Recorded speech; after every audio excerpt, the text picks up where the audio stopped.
Bab 11. Saling menguatkan. Kamu udah baik kan? Tanya Juleha sinis saat melihat Vina mendekat ke arah ruang tamu. Ia duduk di sana sambil memainkan ponsel tak acuh. Vina duduk berhadapan dengan sang ibu, menelisik dalam-dalam sosok yang berhati mulia itu. Tak peduli kondisinya sendiri yang masih terlihat pucat. Vina hendak berbicara mengenai perjodohan Maryam. Apa ibu menjodohkan Maryam dengan laki-laki pilihan ibu lagi? Tanya Vina tanpa melepas tatapan dari sosok di hadapannya. Juleha mendelik, mendesah ringan meski tak berpaling dari benda pipih di tangan. Jangan Maryam, Bu, Vina mohon, jangan Maryam. Dia udah banyak berkorban buat keluarga ini. Biarin Maryam milih sendiri calon suaminya. Mohon Vina dengan hati yang perih. Mengingat kehidupannya sendiri, kehidupan Risna, dan sekarang Maryam yang akan ikut merasakan kepahitan itu juga. Juleha mengangkat wajah, menatap nyalang putri sulungnya itu. Kalau kamu gak mau dia ibu jodohin, ya, kamu harus tahu mau ibu itu apa. Risna udah gak becus kasih uang ke ibu, sekarang kamu juga mulai perhitungan. Terus ibu mau minta ke siapa? Ucap Juleha sengit. Vina menggelengkan kepala, tak percaya ibunya begitu tega menjual anak-anak demi uang semata. Maryam kerja, Bu, dan gajinya juga dikasih ke ibu semua, kan? Udahlah, Bu, biarin Maryam cari calon suaminya sendiri. Apa uang yang aku kasih tiap bulan ke ibu itu kurang? Bukannya selama ini ibu juga gak pernah mikirin beli beras? Sahut Vina tak habis pikir dengan pola tingkah sang ibu. Gaji Maryam itu kecil, mana cukup buat biayain Maya kuliah. Uang dari kamu juga gak nyukupin buat sehari-hari selama sebulan. Ditambah sekarang ada Risna yang numpang hidup dan makan di sini. Kalau kamu mau, tambahin uang bulanan buat ibu. Boro-boro nambahin minta buat beli emas aja gak kamu kasih. Cerocos Juleha tanpa tahu malu. Vina membuka mulut terkejut, tubuhnya membeku beberapa saat. Sesak terasa menghimpit rongga dada. Setiap bulan dia harus rela dicaci maki suami dan keluarganya demi mendapatkan uang untuk bulanan sang ibu. Nyatanya, wanita yang begitu dia hormati itu asik foya-foya dengan si bungsu. Astagfirullahaladzim. Beli emas untuk apa, Bu? Kalau ibu bisa hemat uang yang dari aku juga bisa buat beli emas, Bu. Sebenarnya nggak perlu lagi ibu minta uang sama Maryam. Dia itu pengen kuliah kedokteran, Bu. Ya Allah, Ibu. Pekik Vina setelah beberapa saat terdiam menetralkan rasa sesak di dada. Juleha mencibirkan bibir, tak peduli dengan tanggapan anak sulungnya itu. Aku harap ibu batalin perjodohan Maryam. Jangan jadikan dia korban keserakahan ibu sama anak kesayangan ibu itu. Vina beranjak. Keadaannya sudah jauh lebih baik daripada saat dia datang ke rumah itu. Ibu gak peduli. Dia laki-laki kaya, lebih kaya dari suami kamu. Ibu gak mungkin batalin perjodohan mereka karena semua udah beres. Udahlah, Vin. Urus aja diri kamu jangan sampai kayak si Risna. Ibu gak mau kehilangan sumber uang ibu lagi. Ucap Juleha dengan tegas. Langkah Vina terhenti. Air matanya jatuh begitu saja. Sungguh hatinya terluka meski tak berdarah. Luka yang begitu menyayat dan merobek segala asa. Dia berbalik, menatap tajam pada wanita yang sudah melahirkannya itu. Ibu jahat! Ibu tega menjual anak-anak ibu sendiri! Serunya yang kemudian berbalik dan pergi keluar rumah meski keadaannya masih lemah. Dia sedang menerima hukuman dari sang suami selama 3 hari 3 malam tidak diperbolehkan makan apapun. Itu karena ulah Juleha yang meminta uang bulanan lebih dan yang harus menerima hukuman adalah Vina. Kak! Panggil Risna dengan suara yang parau. Ia datang dengan sebuah tas berukuran sedang yang ditentengnya. Kamu mau kemana, Ris? Tanya Vina berjalan cepat menghampiri adiknya. Sambil menangis wanita hamil itu berkata, Aku gak tahan tinggal di sini, Kak. Ibu gak pernah nganggap aku ada. Aku cuma dianggap beban di rumah ini. Aku mau pergi, Kak. Vina menarik tubuh lemah Risna ke dalam pelukan. Pernah dia memiliki niat yang sama seperti adiknya itu, tapi urung karena mengingat mereka yang masih kecil waktu itu. Sampai sekarang, Vina dilarang hamil oleh suaminya. Sungguh miris, padahal dia sangat ingin memiliki anak. Wanita bertubuh kurus itu melepas pelukan, mengusap air mata di pipi sang adik. Mencoba tegar dengan mengulas senyum semanis mungkin. Pikirin lagi kalau mau pergi. Jangan nurutin hawa nafsu. Jangan lihat ibu, tapi lihat Maryam. Kamu tega ninggalin dia sendirian? Kakak juga sebenarnya mau pergi, tapi kalau kakak pergi, suami kakak akan tambah marah. Kamu sabar, ya? Kasihan Maryam sendirian kalau kita semua pergi. Pinta Vina dengan lemah lembut. Jika bisa, dia pun ingin pergi dari rumah suaminya dan mencari kebahagiaan sendiri. Tidak melulu disetir oleh sang ibu, dan harus rela menahan cacian serta makian dari suami serta keluarganya. Kakak sendiri gimana? Apa kakak nggak mau pergi dari rumah itu? Aku tahu selama ini kakak hidup menanggung beban yang berat. Dia kasar sama kakak, dia juga larang kakak buat punya anak, kan? Cecar Risna dengan perasaan iba terhadap kakaknya itu. Vina tersenyum meski sorot matanya tak dapat menyembunyikan semua. Dia bisa apa? Selain menerima semua yang memang harus dia terima. Apa? Kenapa dia ngelarang kakak buat punya anak? Pekik suara Maryam yang baru saja tiba dengan berjalan kaki. Ia pulang dengan menaiki angkot dan berhenti di pintu masuk kampung. Maryam? Vina dan Risna sama-sama menoleh dan mendapati adik mereka yang datang dengan membawa sebuah bungkusan di tangan. Makanan ringan untuk Risna. Mata gadis itu berputar menatap Risna yang menenteng tas cukup besar. Sinar mata itu meredup, berganti muram yang menyesakkan. Kakak mau pergi kemana? Apa kakak mau ninggalin aku sendirian di sini? Tanya Maryam dengan suara yang bergetar. Air matanya segera saja jatuh, kesedihan yang sempat hilang karena laki-laki misterius itu kini kembali merundung hatinya.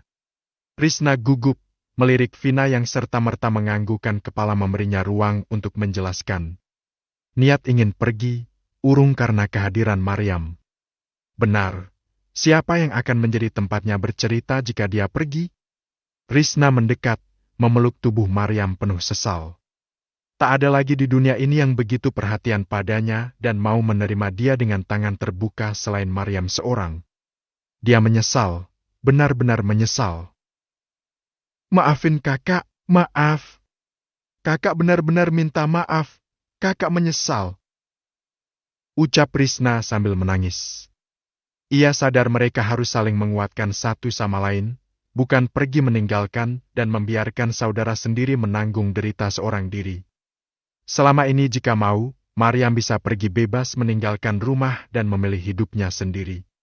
Namun, demi Risna, dia rela melepas cita-cita dan bekerja untuk membiayai persalinannya nanti. Kalau mau pergi, kita pergi sama-sama. Tapi gimana sama Kak Vina?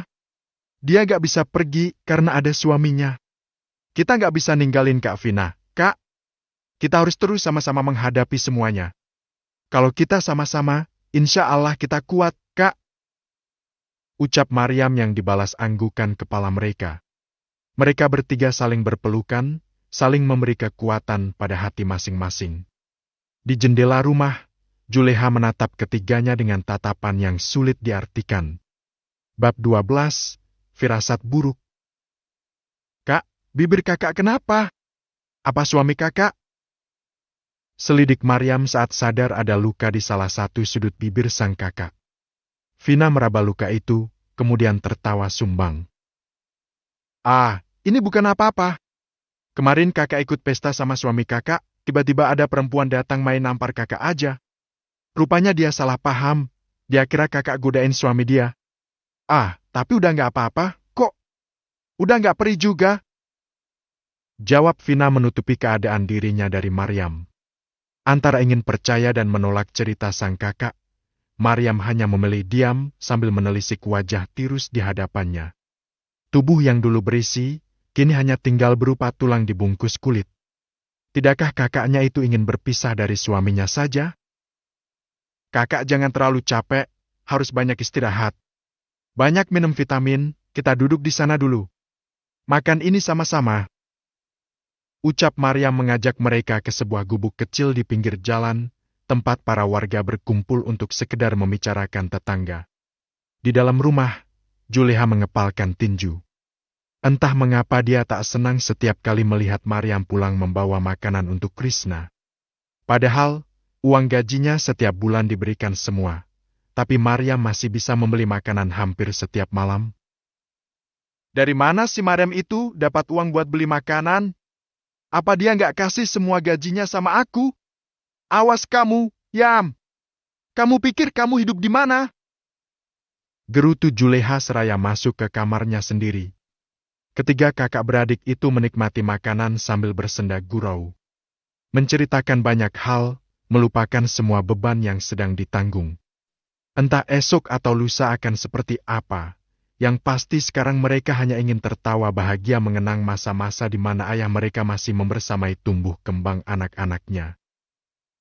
Kak, kapan kita ziarah ke makam ayah? Rasanya Iam kangen sama ayah, Kak. Ucap Maryam sembari menghela napas dalam-dalam. Men, nanti kakak usahakan buat izin, ya? Insya Allah akhir pekan besok kita pergi ke makam ayah. Sahut Vina karena susahnya meminta izin sang suami untuk dapat keluar rumah. Maryam mengangguk sambil tersenyum tipis, sedangkan Risna hanya diam memperhatikan. Ia tahu betul seperti apa kehidupan Vina, meski kata orang dia diratukan karena setiap kali berkunjung suaminya selalu memperlakukan Vina dengan sangat sempurna. Wah, makanan! Enak, nih. Kebetulan perut Maya lapar pulang kuliah. Ucap seseorang yang baru saja datang, ia duduk dan mengambil sisa makanan tanpa meminta izin pada pemiliknya. Menatap mereka bertiga tanpa rasa bersalah, membuat jengah terus saja timbul di hati Maryam. Ya udah, kalau gitu kakak pulang dulu, ya? Kamu dan Risna sebaiknya istirahat, jangan terlalu capek. Pamit Vina sembari melirik tajam pada Maya yang mengunyah makanan tanpa segan. Ya udah, Kak, hati-hati. Kakak pulang naik apa? Tanya Maryam seraya beranjak bersama Risna mengantar Vina ke jalan. Kakak udah pesen taksi online, bentar lagi sampai. Tuh! Vina menunjuk sebuah mobil yang mendekat. Ia memeluk kedua adiknya cukup lama. Jangan hidup menderita kayak kakak, kamu harus bisa melawan gimana pun caranya. Kamu masih muda, masih harus mengejar cita-cita. Kakak sayang kamu. Bisik Vina di telinga Maryam. Mendengar itu, tubuh Maryam meremang. Seperti mendengar sebuah nasihat yang tak akan pernah ia dengar lagi setelah ini. Kakak jaga diri baik-baik.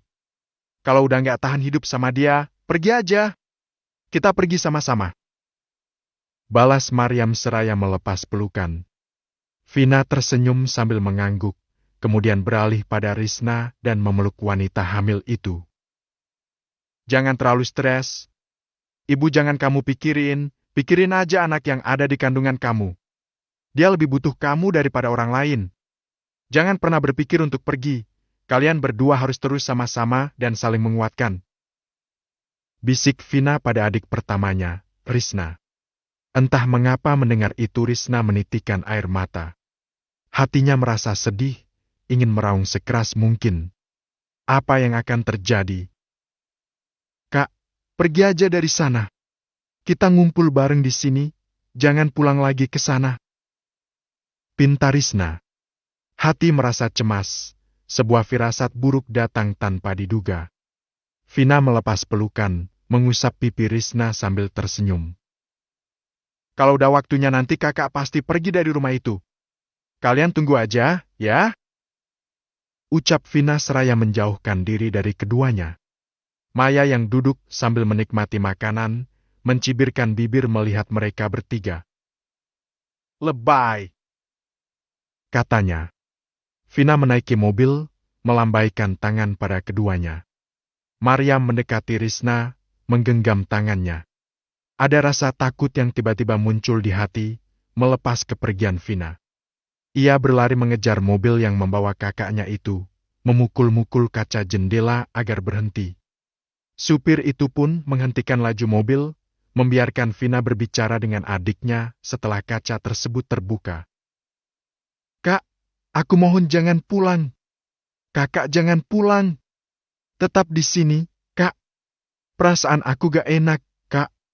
Kakak jangan pulang, ya?" Mohon Maryam dengan air mata berderai. Vina membeku, menggenggam tangan Maryam yang menahan jendela mobil. Sebuah bisikan hadir, memintanya untuk tetap tinggal. "Kak, jangan pulang." Suara rengekan Maryam membuyarkan lamunan Vina. Ia mengangkat wajah, menatap sang adik yang berderai air mata. "Pak, saya..." Iyam!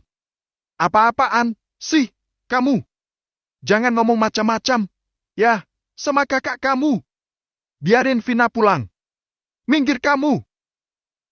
Bentak Juleha yang entah sejak kapan sudah berdiri di teras bersama Maya. Maryam menoleh, menggelengkan kepala sambil menangis. Tangannya semakin kuat menggenggam tangan Vina, tak mengizinkan kakaknya itu untuk pergi. "Gak, kakak gak boleh pulang. Kakak gak boleh pergi dari sini. Kakak harus tetap di sini." Sahut Maryam bergetar, berharap Vina akan mendengarnya bukan ibu mereka. "Lama-lama kamu jadi anak durhaka, ya? Makin kesini main lawan." Gerutu Juleha yang berjalan mendekat ke arah mobil. Juleha menarik tangan Maryam dengan sangat kuat, tapi tak jua mau melepaskan genggaman dari Vina. Maryam mendongak, bertatapan dengan Manik sang kakak yang sayu. Perlahan, genggaman Vina mengendur, tersenyum sambil mengangguk pelan. Maryam menggeleng, menolak kepergian kakaknya itu. "Jangan, Kak. Jangan pulang." Mohon Maryam dengan suara tertahan dan bergetar, tapi mobil yang melaju pada akhirnya memisahkan mereka jua. Risna yang menyaksikan drama itu, ikut menangis. Ia tak dapat melakukan apapun, hanya mampu berdoa untuk kebaikan saudari-saudarinya. "Kamu jangan berani macam-macam, ya? Awas aja kalau sampai Vina gak bisa pulang lagi ke sini." Ancam Juleha menuding tajam pada wajah Maryam yang dipenuhi air mata. "Ibu jahat! Aku benci ibu!" Teriak Maryam sembari menghentak tangannya sampai terlepas dari cekalan Juleha. "Maryam! Anak durhaka kamu! Memangnya kamu keluar dari batu? Hah!" Teriak Juleha tak terima. Namun, Maryam terus berlari masuk ke dalam rumah, sempat melirik tajam pada Maya sebelum ke kamar dan membanting pintunya. Menjatuhkan diri di kasur, menangis sendirian. Risna menghela napas, menatap tajam pada sang ibu juga adik bungsunya sebelum berbalik dan ikut masuk ke rumah. Tanpa mengucapkan sepatah kata pun, dan mulai sekarang dia hanya akan memikirkan diri sendiri serta anak yang ada di dalam rahimnya. Sementara di dalam mobil, Vina menangis sesenggukan. Sesekali akan meringis sambil memegangi perutnya yang terasa sakit dan perih. Sudah lama sakit itu ia rasakan, tapi tak pernah bercerita pada seorang pun jua. "Bu, ibu sakit?" tanya supir taksi online dengan cemas. "Gak apa-apa, Pak." Vina menggeleng, jika kembali pulang Maryam sudah pasti akan menahannya. Hal tersebut akan mengundang murka dari suami dan keluarganya. Ia tak mau, biarlah. Apapun yang akan terjadi dia akan menanggungnya. Vina mengambil sebutir obat dari dalam tas yang selalu dia bawa, meminumnya untuk kemudian memejamkan mata menahan rasa perih yang perlahan mereda. Ya Allah, sakit banget. Bab 13, Jodoh untuk Yuen. Sementara di belahan kota lain, Yuen baru saja tiba di halaman rumah yang begitu megah dan besar. Sebuah rumah yang pantas disebut istana dengan beberapa orang berseragam serba hitam yang berjaga di depannya. Yuen keluar sembari menyampirkan jasnya di pundak. Mengayun langkah dengan riang, sesuai dengan keadaan hati yang tengah berbunga. Bibirnya bergerak ke depan, membuat bunyi irama lagu dari sebuah siulan. Yuen! Kau, tegur sebuah suara berat yang membuat langkah Yuen berhenti di tengah rumah besar itu. Ia berdecak, menurunkan jas untuk kemudian mengangkat wajah menatap satu sosok tinggi tegap yang berdiri di pangkal tangga. Sosok laki-laki tua dimakan usia, meski masih terlihat gagah nan perkasa. Dia Cakradhana, ayah Yuen. Dari mana aja kamu? Tanya Pak Cakra sembari mengambil langkah mendekati anaknya dengan kedua tangan terselip di dalam saku. Lalu, melipatnya di perut tepat saat berada di hadapan pemuda itu. Aku bertemu teman, ya? Jawab Yuen terkesan tak acuh. Pak Cakra mendengus, menelisik penampilan sang putra yang nampak lain. Bukan pakaiannya, tapi riak di wajahnya yang menunjukkan sebuah perubahan. Perempuan? Selidik Pak Cakra menekan satu kata itu. Yuen berdecak lagi, melengos dari tatapan sang ayah. Diam-diam Pak Cakra tersenyum, tapi kemudian memukul lengan anaknya itu cukup kuat. Arg! Kenapa ayah mukul aku? Pekik Yuen tidak terima. Ayah gak suka kamu dekat-dekat sama sembarang perempuan. Ingat, Yuen, kamu udah ayah jodohin sama perempuan pilihan ayah dan kamu gak bisa nolak. Tegas sang ayah dengan kilatan cahaya yang menyambar dari kedua netranya. Yuen meringis, melayangkan tatapan tak terima pada laki-laki yang selalu mengaturnya masalah perempuan itu. Udah aku bilang aku gak mau dijodohin. Kenapa sih ayah ngotot buat jodohin aku? Aku udah kasih restu ayah. Kasih izin ayah nikah sama perempuan yang jauh lebih muda dari ayah. Sekarang, tolong jangan campuri urusan aku. Apalagi sampai jodoh-jodohin kayak gitu. Aku gak mau. Tegas Yuen menatap jengah sang ayah yang tetap tidak merasa tersinggung. Udah protesnya? Mau gak mau, kamu akan tetap ayah nikahkan sama perempuan itu. Persiapan udah sempurna, tinggal berangkat nanti. Gak usah macam-macam. Gak ada orang tua yang mau menjerumuskan anaknya ke dalam kehancuran. Kecuali ibu kamu yang gak tahu diri itu. Ucap sang ayah tak kalah tegas dari Yuen. Pemuda itu mematung dengan hati yang terbakar, menatap tajam sosok yang begitu dia segani untuk seumur hidupnya. Jika dia orang lain, sudah barang tentu akan diajaknya adu kekuatan dalam gulat. Yuen, dengerin ayah kamu, nak. Ini semua buat kebaikan kamu juga. Cari perempuan baik-baik itu sekarang susah, nak. Kebanyakan mereka cuma melihat penampilan. Ambil pelajaran dari kisah ayah kamu. Perempuan cantik dan kelihatannya baik-baik belum tentu mampu bertahan di sisi suami yang jatuh ke dalam kemiskinan. Nenek gak mau kamu ngalamin apa yang dialami ayah kamu, nak. Ujar sang nenek yang datang tertatih ke hadapan Yuen. Dibingkainya wajah sang cucu dengan kedua tangan yang keriput itu. Tersenyum sambil memohon lewat tatapan matanya yang sendu. Sosok tua itulah yang menggantikan peran ibu saat wanita yang telah berjasa melahirkannya itu pergi meninggalkan sang ayah dengan laki-laki yang lebih kaya. Yuen menggenggam tangan sang nenek dan mengecupnya. Mendekap penuh kehangatan, tak akan dia mengecewakan perempuan yang sudah rela menghabiskan waktu untuk merawatnya itu. Menyembuhkan luka hingga kini dapat bangkit meski tanpa kasih sayang dan perhatian seorang ibu. Terus menurut nenek perempuan pilihan ayah itu baik? Gak sama kayak perempuan yang lain. Gimana kalau ayah salah menilai? Tanya Yuen dengan nada lemah lembut seolah-olah sosok di hadapannya adalah sesuatu yang rapuh dan mudah terberai. Terbayang sosok Maryam yang ingin dia kenalkan kepada keluarganya. Yuen ingin mereka berubah pikiran setelah melihat Maryam adalah gadis pilihannya untuk dijadikan istri. Insya Allah, dia gadis baik-baik. Nenek yakin dan percaya sama ayah kamu. Dia gak mungkin sembarangan milih perempuan yang akan menemani anaknya untuk seumur hidup. Jangan membantah lagi, ya? Nenek sedih kalau lihat kalian beradu debat dan gak ada yang mau mengalah satu sama lain. Ungkap sang nenek menatap Yuen dalam-dalam. Menghantarkan kasih sayang tulus yang tiada terbatas pada cucu semata wayangnya itu. Berharap Yuen akan luluh dan mau menerima perjodohan yang telah ditetapkan ayahnya. Emang perempuan itu kayak apa? Sih, Nek. Kenapa nggak ayah nikahin aja, jangan buat aku? Ungkap pemuda itu masih saja melayangkan protes kali ini pada neneknya. Ayah kamu punya pilihan sendiri. Ucap sang nenek sambil menepuk-nepuk tangan hangat Yuen. Apa kamu udah punya calon? Tanya sang nenek lagi sembari menelisik kedua manik cucunya itu. Yuen terdiam, beberapa saat berpikir. Menimbang jawaban hingga pada akhirnya mengangguk pelan. Nenek menoleh pada Pak Cakra yang hanya diam menyaksikan interaksi keduanya. Lalu, kembali pada Yuen, menatap wajah tampan itu. Bisa bawa dia ke rumah ini? Nenek mau mengenalnya. Pinta nenek kali ini dengan senyum penuh pemakluman. Yuen gugup, sedikit terkejut dengan permintaan tiba-tiba dari neneknya itu.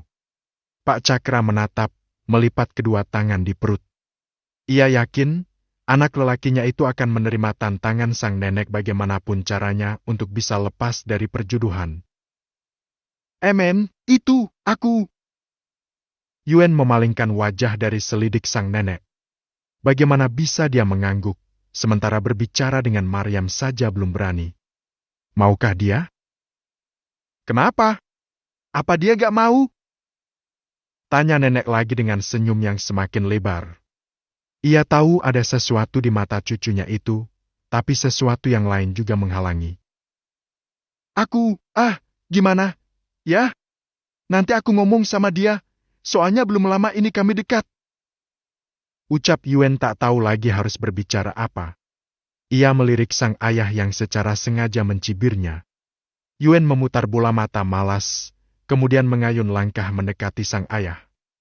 Tidak untuk menyapanya, ia terus melangkah melewati laki-laki jangkung itu menuju lantai 2 di mana kamarnya berada.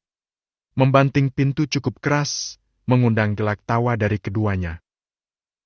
Menurut ibu dia bohong? Tanya Pak Cakra seraya mendekati sosok tua yang tengah tersenyum itu. Gak sama sekali. Ada yang lain di matanya dan itu sorot mata yang sama kayak yang ibu lihat di kamu waktu itu. Waktu ingin menikahi Amel, tapi sesuatu yang lain juga ada di sana. Gak tahu apa. Jawab sang ibu membuat Pak Cakra terdiam berpikir. Kira-kira siapa perempuan itu, Bu? Dan gimana karakternya? Aku gak mau Yuen salah pilih perempuan dan mengulangi kesalahan aku, Bu. Ungkap Pak Cakra penuh sesal. Ia membawa sang ibu duduk di sofa, berbincang hangat soal jodoh untuk Yuen. Gadis yang dia siapkan, gadis yang sudah dia telusuri jejak kehidupannya. Kita lihat aja apa dia bisa diajak ke sini. Ujar sang nenek diangguki oleh Pak Cakra. Bab 14 Maret yang pergi. Yam, mau kemana? Teriak Krishna saat melihat Maryam yang berlari keluar dari kamarnya. Gadis berhijab hitam itu terus berlari tak menggubris teriakan sang kakak. Krishna berjalan cepat ke arah pintu, tapi Maryam sudah berada jauh di jalanan. Mau kemana kamu, Yam?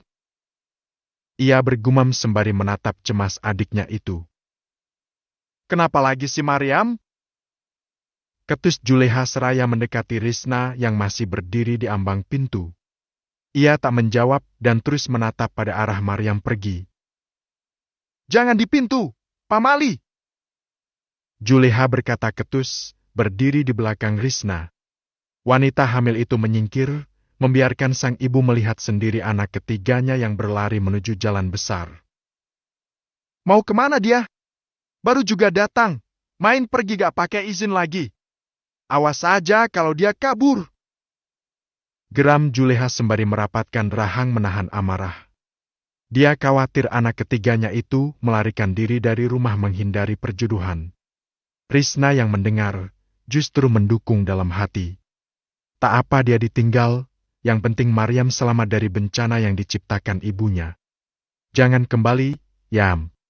Jangan pikirin kakak, kamu harus bahagia.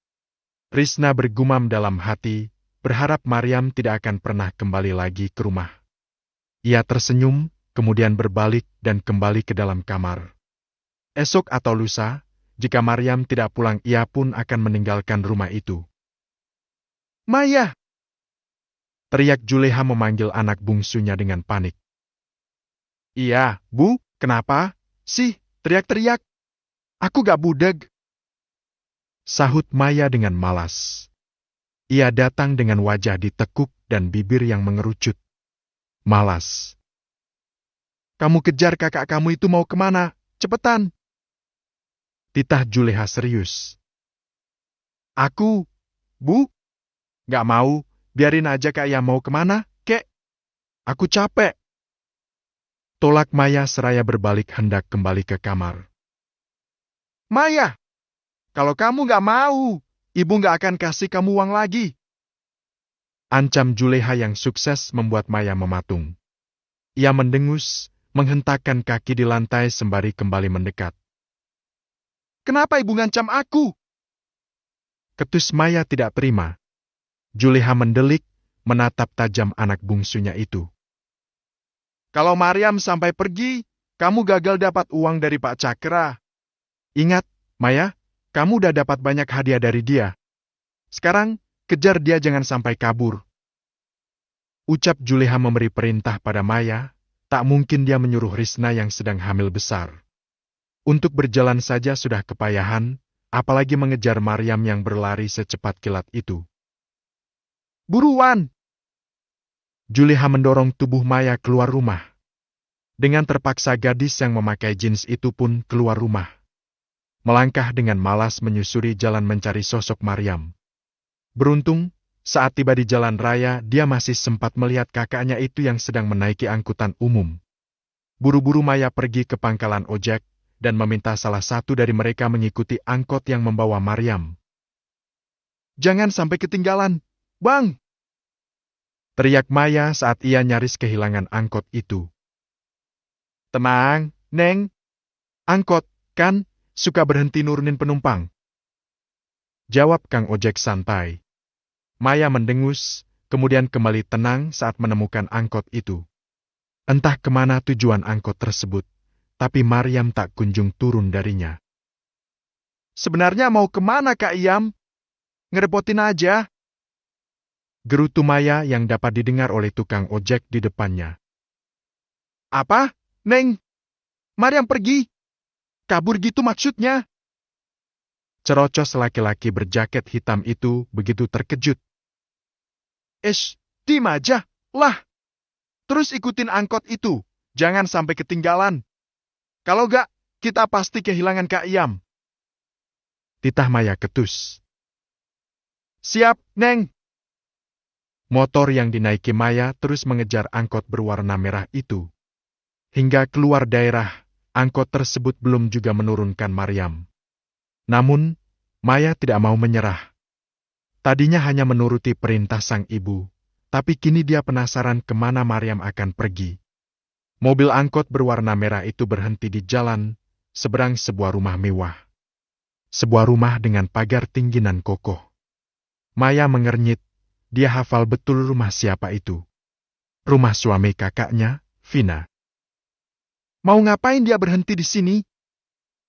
Gumam Maya seraya turun dari motor dan berjalan mendekat untuk mengetahui apa yang akan dilakukan Mariam di sana, setelah sebelumnya meminta tukang ojek untuk menunggu. Mariam berjalan cepat mendekati gerbang yang tertutup rapat itu. Berteriak memanggil penjaga agar dibukakan pintu. Pak, saya adik Kak Vina. Tolong buka gerbangnya, saya mau ketemu kakak saya. Pinta Mariam pada seorang laki-laki parubaya berseragam petugas keamanan yang menghampirinya. Maaf, tapi Tuan gak ngizinin siapapun buat masuk kecuali orang-orang yang penting. Jawab petugas keamanan tersebut dengan sopan. Tapi, Pak, Arg. Sebuah teriakan dari dalam rumah menghentikan ucapan Mariam. Ia hafal betul suara siapa yang terdengar telinganya. Mariam memanjangkan leher untuk dapat melihat keadaan di dalam rumah tersebut. Pak, itu suara kakak saya, Pak. Tolong buka. Saya mau ketemu kakak saya, Pak. Ucap Mariam dengan tingkat kecemasan yang sudah memuncak. Bahkan, air matanya telah jatuh tak dapat ia tahan. Pak, tolong. Bukain pintunya, Pak. Rengek Maryam lagi masih memohon. Laki-laki penjaga gerbang itu terlihat bingung, berkali-kali kepalanya menoleh ke dalam dan bergantian menatap Maryam. Namun, ia begitu takut membukakan jalan untuk gadis itu. Brak! Bra! Arg! Maryam terlonjak saat melihat tubuh Vina yang digeret keluar rumah dan dibanting suaminya keluar teras. Cukup keras hingga menimbulkan bunyi berdebam yang terdengar sampai tempat Maryam berdiri. Apa salahku kali ini, Mas? Tanya Vina dengan suara bergetar dan serak. Ia mendongak, menatap laki-laki gagah yang berdiri di teras. Di sampingnya, seorang wanita berpakaian seksi mencibir Vina. Kamu berani pergi dari rumah tanpa izin dariku? Kamu pikir kamu siapa? Hah! Bentak laki-laki itu menatap Vina dengan bola mata nyaris keluar. Kakak! Kakak! Maryam berteriak sambil memukul-mukul gerbang besi hingga terbuka. Mencuri perhatian semua orang. Ia menerobos masuk bahkan mampu menyingkirkan cekalan penjaga gerbang yang menghadangnya. Awas! Jangan halangi aku! Maryam mendorong dengan kuat tubuh laki-laki tersebut hingga termundur. Vina menoleh mendengar suara Maryam. Menatap adiknya itu dengan air mata berderai. Sementara laki-laki di teras masih berdiri dengan angkuh. Sedikit terkejut dengan kedatangan Maryam yang tak terduga. Kakak! Maryam membantu Vina beranjak. Vina tersenyum meski air mata terus menganak sungai di pipinya. Maryam menatap sedih kondisi kakaknya yang cukup mengenaskan. Jika tadi saat di rumah hanya satu sudut bibirnya saja yang terluka, kini keduanya nampak memar dan masih menyisakan cairan merah yang basah. Kakak gak apa-apa? Tanya Maryam lirih. Vina menggeleng, merasa tubuhnya memiliki kekuatan setelah kehadiran sang adik. Maryam berpaling, menatap nyalang pada laki-laki angkuh di sana. Tatapan yang begitu tajam dan penuh dendam. Kenapa kamu jahat sama Kak Vina? Dia istri kamu. Geram Maryam menuding laki-laki itu tanpa segan. Suami Vina mengepalkan tangan tidak terima, tapi wanita seksi di sampingnya dengan cepat mengambil alih keadaan. Ia tertawa mengejek, menatap remeh pada Maryam. Bab 15, Hinaan. Kenapa kamu jahat sama Kak Vina? Dia istri kamu. Mas, siapa perempuan itu? Berani banget dia ngomong kayak gitu sama kamu. Apa dia nggak tahu siapa kamu? Ucap perempuan seksi di samping suami kakaknya itu. Maryam mendelik, dia sudah sering melihat perempuan sepertinya yang suka merusak rumah tangga perempuan lain, tapi masalah Vina tak sesederhana seperti yang ada di bayangan Maryam. Aku adiknya, memangnya mau apa kamu? Pelakor kayak kamu itu emang gak tahu malu. Bisanya cuma ngerusak rumah tangga orang lain. Sengit Maryam tanpa takut sama sekali. Laki-laki dan perempuan itu mendelik tajam, sedangkan Vina segera menarik tangan Maryam mencegahnya agar tidak mengatakan lebih banyak tentang apapun. Namun, Maryam tidak peduli, dia akan memperjuangkan hak kakaknya sebagai istri sah dari laki-laki tersebut. Ia menepis tangan Vina dan kembali berdiri tegak. Perempuan itu tertawa kecil, kemudian berjalan mendekat dan berdiri di samping suami kakaknya. Melipat kedua tangan di perut, menatap Maryam dengan remeh. Oh, adiknya. Aku kira siapa, ternyata, haha, kakak dan adik sama saja. Sama-sama hina dan akan diam bila disumpal dengan uang. Orang rendahan seperti kalian itu gak pantas tinggal di sini. Harusnya Mas Hardi udah lama ngusir si kurus itu dari rumah ini. Perempuan gak berguna, punya anak aja gak becus. Cerocos perempuan itu sembari mencibirkan bibirnya. Vina melebarkan mata, menatap sang suami menuntut penjelasan. Dia bukan tak mampu hamil, tapi dilarang hamil oleh suaminya sendiri. Dengan alasan tak ingin memiliki keturunan. Bukan aku yang gak bisa hamil, tapi suamiku sendiri yang melarang aku hamil. Sahut Vina menepis tatapan tajam suaminya. Maryam menoleh pada kakaknya, bertanya lewat tatapan mata, tapi Vina tak memberi penjelasan apapun. "Diam kamu! Siapa yang mau punya keturunan dari keluarga parasit kayak kamu?" Bentak laki-laki itu diikuti kedua matanya yang merah menyala. Maryam merasa terbakar, dadanya terasa panas bergejolak. Dia menatap sang kakak ipar dengan bengis, juga perempuan yang saat itu tengah tertawa kecil penuh kemenangan. "Keluarga parasit kamu bilang, kamu memang laki-laki jahat yang gak pantas jadi suami kakak aku. Laki-laki kurang ajar, brengsek, bajingan." Caci Maryam dengan nada rendah penuh penekanan, rahangnya mengeras, kedua tangannya terkepal kuat. Mendengar cacian itu, suami Vina semakin terbakar amarah. Begitu pula dengan perempuan di sampingnya, ia menatap Hardi dengan tatapan yang memprovokasi. Hardi menuruni teras, mendekati Maryam dengan tangan terkepal. Vina yang menyadari akan bahaya itu, segera menempatkan sang adik di belakang tubuhnya. Namun, Maryam menolak dan menyingkirkan tubuh sang kakak dari hadapannya. "Perempuan kurang ajar! Aku baru melihat ada perempuan hina yang gak tahu malu kayak kamu. Aku hidupi dengan uangku, aku cukupi perut kalian, tapi kamu gak tahu terima kasih dan malah menghina aku." Geram Hardi sembari mengayun langkah mendekati Maryam. "Yam, udah. Dia bisa berbuat kasar sama kamu," bisik Vina yang sudah berderai air mata. Namun, Maryam tak menggubris, hatinya sakit melihat sang kakak dihina dan diperlakukan kasar seperti itu oleh laki-laki yang seharusnya memberi perlindungan. Maryam sudah bersiap-siap untuk kemungkinan yang akan terjadi. "Perempuan kayak gitu gak perlu dikasihani, Mas. Ngelunjak, udah numpang hidup sama kamu, masih berani ngehina kamu kayak gitu. Dikasih hati minta jantung, dikasih berapapun juga kamu terima dan pasti diem." Cerocos perempuan tak tahu malu itu memanas-manasi Hardi. "Jangan macam-macam, Mas. Maryam gak salah sama kamu. Dia kayak gini karena ngebel aku. Tolong jangan sakiti Maryam." Mohon Vina yang dengan kuat menarik tangan Maryam untuk bersembunyi di belakang tubuhnya. "Aku gak apa-apa, Kak. Kakak jangan memohon sama dia demi aku," bisik Maryam tak ingin kakaknya merendahkan diri. Vina menggeleng, tak akan membiarkan laki-laki bengis di hadapannya menyakiti sang adik. Hardi tersenyum sinis, berhenti beberapa langkah dari keduanya, menatap hina kakak beradik yang saling membelah satu sama lain itu. "Aku terharu. Kalian sungguh keluarga harmonis yang rela mengorbankan diri demi kebahagiaan yang lainnya. Wow!" Hardi bertepuk tangan, bukan mengapresiasi, melainkan menghina mereka berdua. Dengan gerakan cepat tangan besarnya menyambar dagu Vina dan mencengkram dengan kuat. Maryam terkejut, membeku melihat pemandangan itu. "Kamu pikir kamu siapa?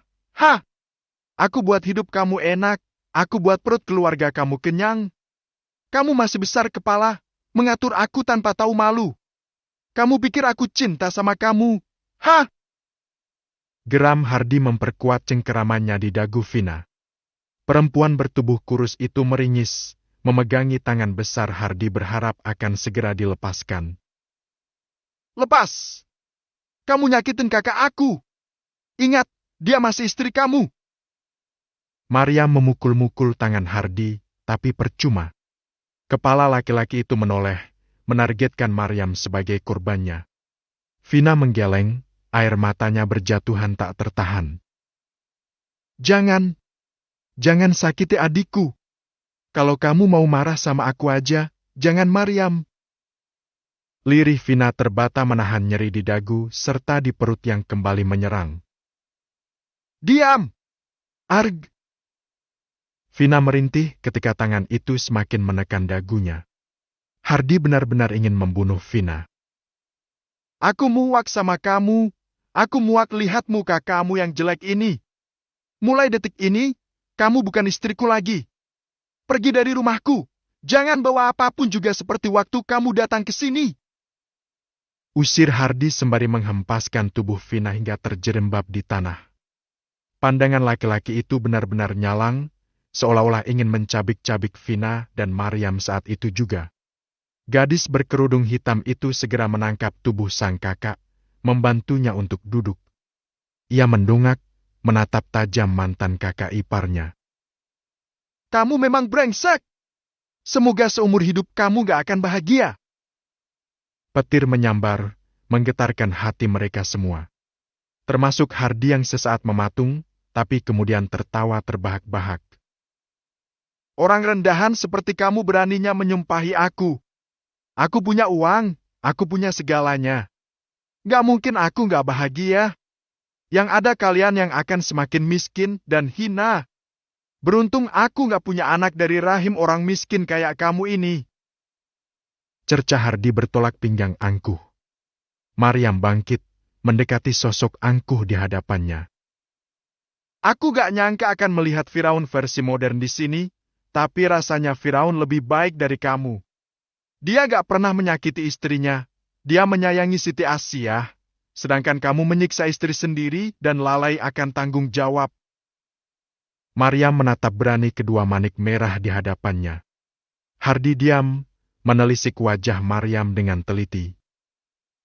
Kamu juga tahu, uang bukan Tuhan yang mengatur hidup. Harta bukan yang seharusnya kamu banggakan. Semua itu mudah saja direnggut dari kamu.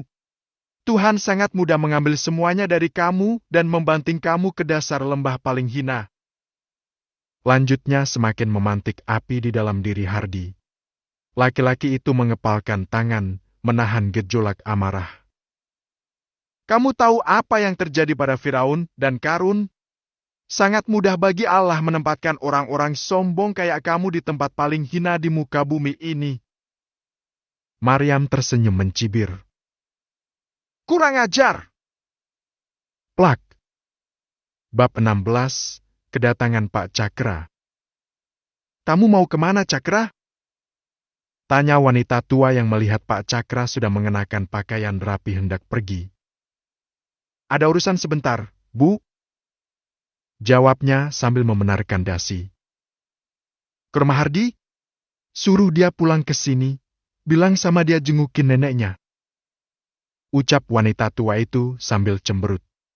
Pak Cakra terkekeh, ia menangkup wajah sang ibu dengan kedua tangan. Lalu, mencium keningnya. Iya, nanti aku bilang sama dia. Ucapnya seraya menyalami tangan keriput itu dan pergi dari rumah. Ada hal yang ingin dia bicarakan dengan orang tua Hardi yang notabene adalah kakaknya. Pak Cakra membawa mobil sendiri. Daerah Hardi tinggal tak jauh dari tempat tinggal Maryam. Dia berencana mampir sebelum pulang sekaligus mengatakan akan segera melamar Maryam secara resmi. Maryam, kenapa rasanya gak enak hati gini, ya? Ada apa sama Maryam? Gumam Pak Cakra seraya menambah kecepatan laju mobilnya. Setibanya di perumahan tempat tinggal Hardi, dia melihat Maya sedang mengintip ke dalam halaman rumah tersebut. Adik Maryam itu terlihat mencurigakan. Gelagatnya tak wajar, membuat Pak Cakra penasaran dan semakin ingin cepat sampai. Astaga, mau ngapain? Sih, Kak Iyam ikut campur keluarga Kak Vina? Aku aduin sama ibu biar tahu rasa. Gara-gara dia, Kak Vina dicerai suaminya dan ibu pasti gak akan dapat uang lagi. Awas kamu, Kak! Ancam Maya seraya berbalik dan kembali menaiki ojek yang menunggunya. Pak Cakra memperhatikan dari dalam mobil yang sengaja ia parkir tak jauh dari tempat Maya mengintip. Ngapain dia di sini? Ada apa emangnya di dalam sana? Gumam Pak Cakra seraya menjalankan mobilnya kembali memasuki halaman rumah besar Hardi. Alangkah terkejutnya ia ketika melihat Maryam yang sedang bersih tegang dengan keponakannya. Pak Cakra tergesa menuruni mobil, mengambil langkah lebar untuk cepat sampai di tempat Maryam. Tepat ketika tangan Hardi melayang hendak menampar Maryam, Pak Cakra mencegahnya. Hardi terkejut, menatap nyalang pada pemilik tangan besar yang mencegahnya menampar Maryam. Namun, detik berikutnya, Hardi mengubah ekspresi menjadi biasa saja. Om! Pak Cakra melepas cekalannya, sedikit kasar hingga membuat Hardi termundur meski hanya selangkah. Jangan pernah berani kamu menyentuh Maryam. Sedikit saja kulitnya tergores, aku gak akan pernah mengampuni kamu. Tegas Pak Cakra serius. Melihat itu, Maryam tercenung. Sedikit terkejut dengan apa yang dilakukan laki-laki tua itu. Ia berdiri di hadapan Maryam, menjadi tameng kokoh untuknya. Kemudian, berbalik memeriksa keadaan gadis di hadapan dengan saksama. Kamu gak apa-apa?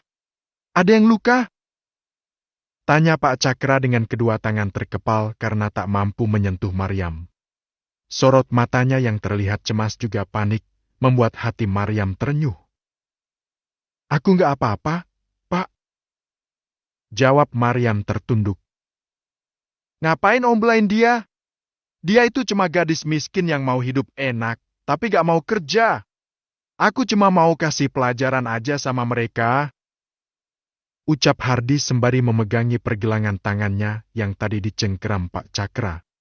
Mendengar itu Maryam sungguh tidak terima, ia mengangkat kepala menatap nyalang suami kakaknya yang angkuh. Jaga mulut kamu! Jangan mentang-mentang orang kaya dan banyak uang, seenaknya aja kamu ngerendahin orang.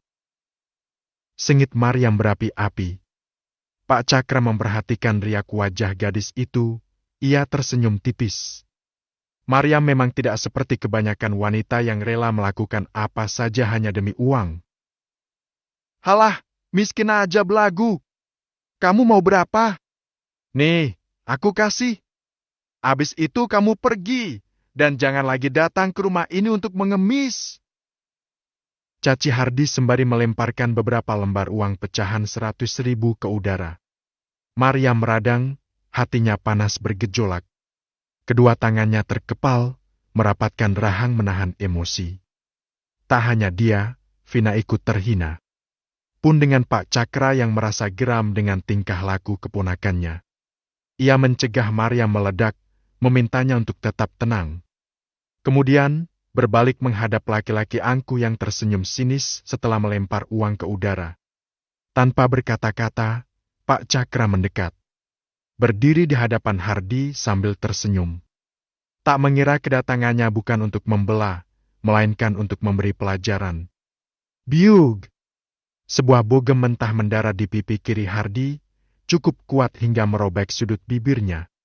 Hardi terjungkal sambil memegangi pipi yang membiru, menatap tak percaya pada laki-laki tua yang baru saja meninjunya. Sementara perempuan seksi di sana pun ikut terkejut dengan apa yang dilakukan Pak Cakra. Kenapa om mukul aku? Apa salah aku? Protes Hardi meringkuk di atas tanah halamannya. Vina mendekati Maryam, cukup puas melihat apa yang terjadi pada suaminya. Kenapa? Kurang?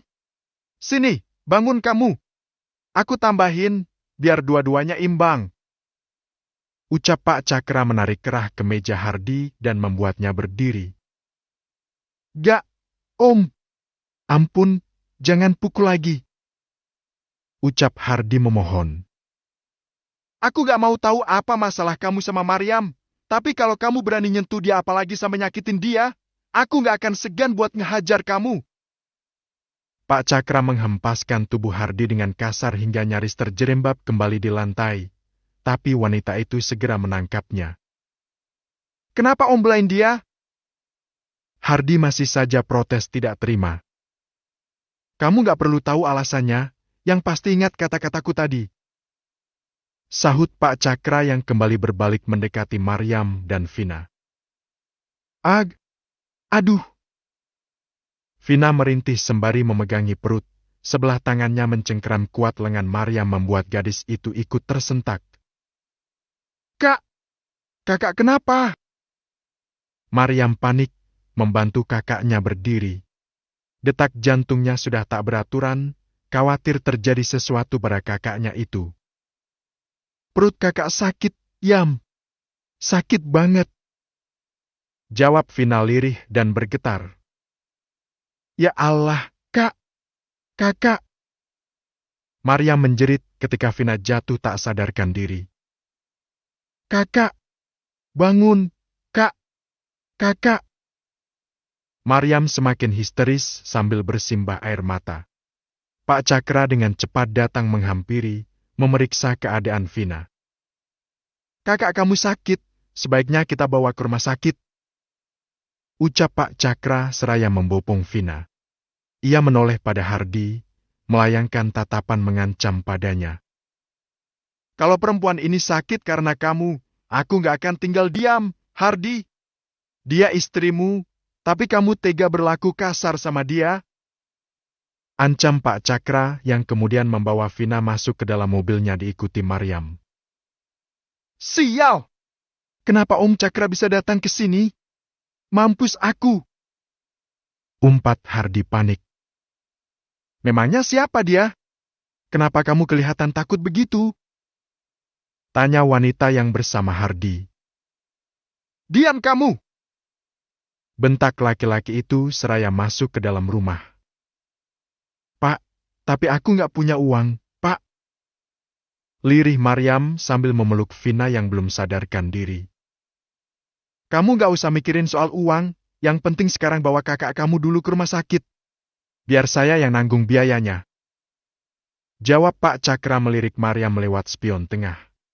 Maryam diam, memang yang terpenting saat ini adalah kesehatan sang kakak.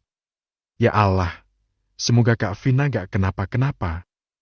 Bab 17, Kondisi Vina. Ibu! Ibu! Teriak Maya sembari berlari menuju rumah setelah membayar ongkos ojek. Dengan kasar, ia menggedor pintu seraya membukanya tanpa peduli pada apapun. Satu hal yang ingin segera dia lakukan adalah melaporkan apa yang dia lihat. Ibu! Ibu di mana? Maya kembali berteriak setelah memeriksa kamar ibunya dan kosong. Dia berlari ke dapur, memeriksa setiap sudut rumah besar mereka. Namun, sang ibu tak jua menampakkan batang hidungnya. Ibu! Ibu di mana sih? Gadis dengan jeans ketat itu menghentakkan kaki kesal.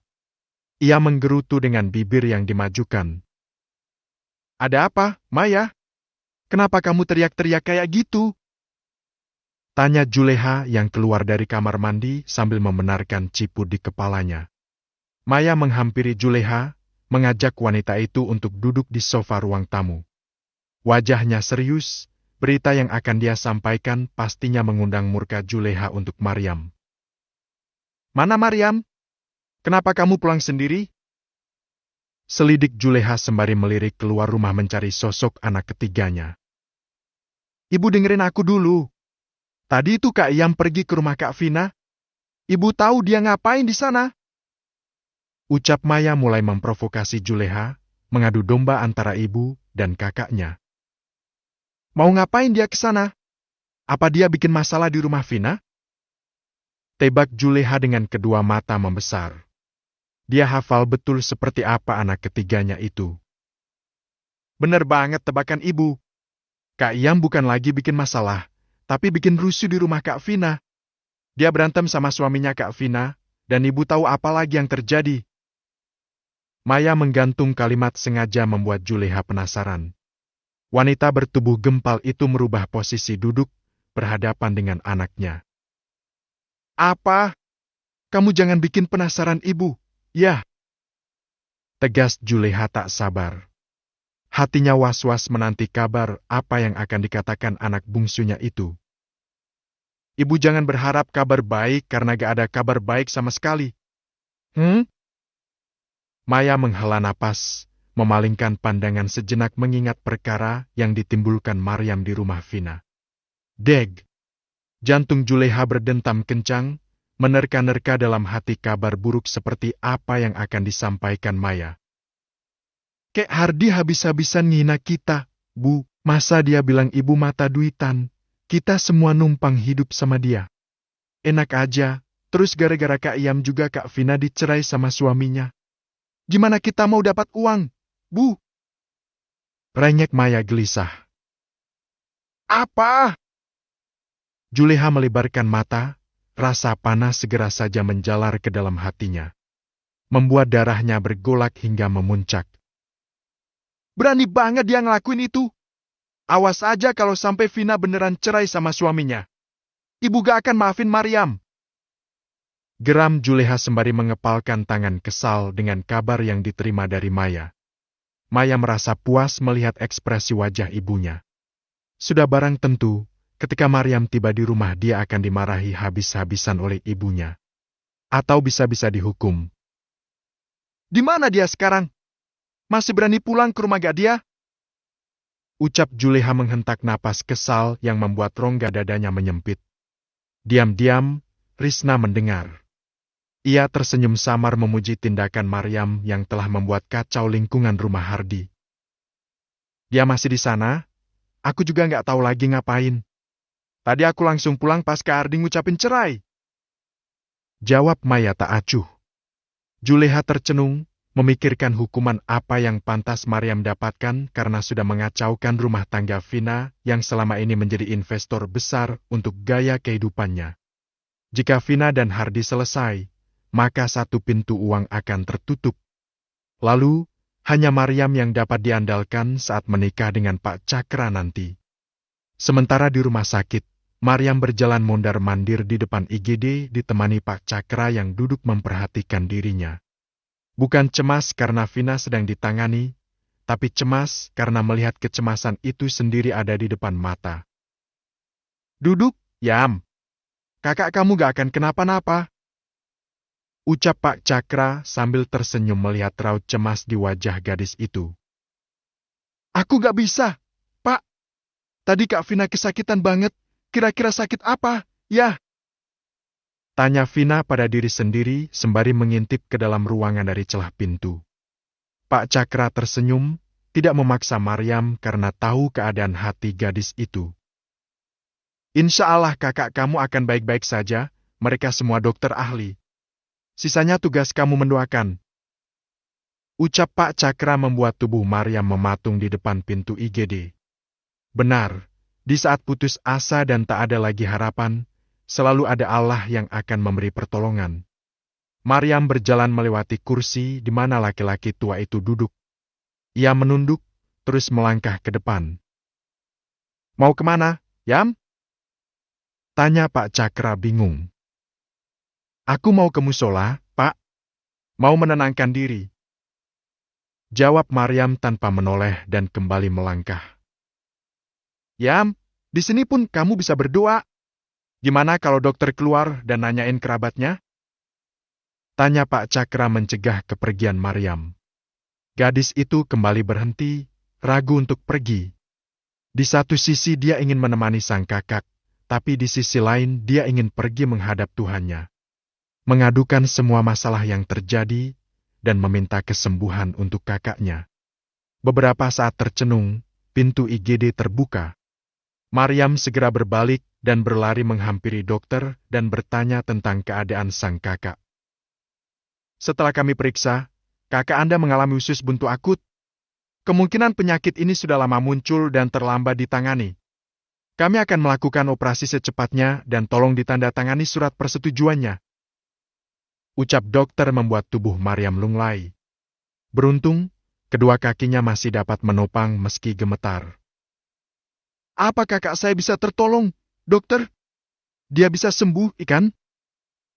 Tanya Maryam ragu, tapi berharap akan ada keajaiban. Dokter tersebut menghela napas, menatap Maryam dengan tatapan yang sulit diartikan. Kami akan berusaha semaksimal mungkin. Hasilnya kita serahkan kepada Allah karena hanya Dia sebaik-baiknya pemberi pertolongan. Anda berdoa saja semoga Allah memberi maunah. Ucap dokter seraya kembali masuk ke dalam IGD dan melakukan persiapan operasi. Mendengar percakapan itu, Pak Cakra merasa iba. Dia sudah sering mendengar soal penyakit tersebut dan kebanyakan dari mereka tidak tertolong karena sudah komplikasi. Yang sabar, sebaiknya kamu berdoa memohon pertolongan kepada Allah. Serahkan semuanya pada Allah. Saya pernah mendengar, sesungguhnya Allah bersama orang-orang yang bersabar.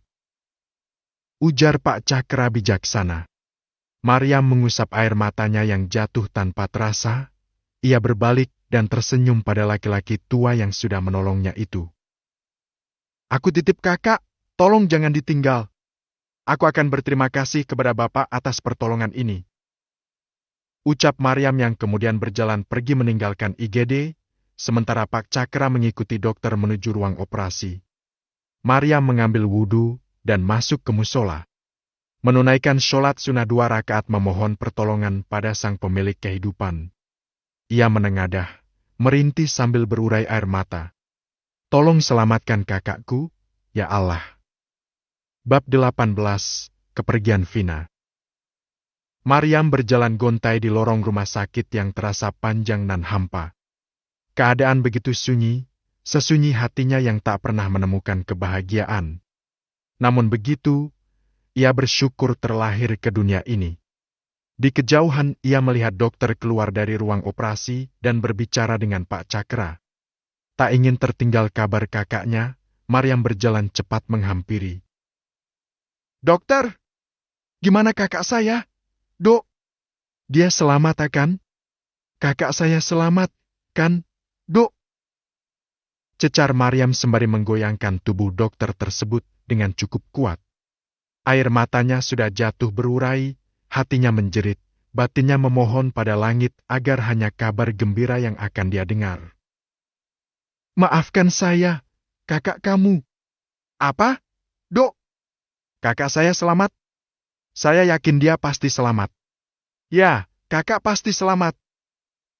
Sela Maryam yang berhalusinasi dengan hasil dari operasi kakaknya. Ia tersenyum gembira membuat dokter tidak tega memberitahukan keadaan Vina yang sebenarnya. Namun, apapun hasilnya, dia harus memberitahu Maryam. Yam! Pak Cakra menyentuh bahu Maryam agar tersadar dari lamunan.